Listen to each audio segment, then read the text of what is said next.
Иако уште не донесен, опозицијата му предвидува ребаланс на буџетот за идната година. Прифатени се 23 амандмани, од кои 12 на опозицијските пратеници, но од ВМРО ДПМН сметаа дека тоа не е доволно. Тврдат дека овој буџет нема да ги реши проблемите на граѓаните и стопанството во пресрет на најголемата енергетска криза. Тие барале да нема зголемување на цената на електричната енергија, 10 милиони евра за интервентен фонд за земјоделците, како и повеќе пари за изградба на градинки, реконструкција на училишта и третман на отпадни води. Но сето тоа е одбиено. СДСМ пак вела дека прифателе и многу повеќе од кога било досега.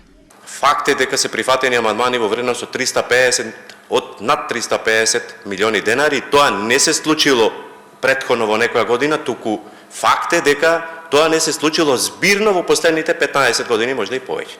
Расправата на пленарната седница почнува утре и се очекува да заврши до четврток.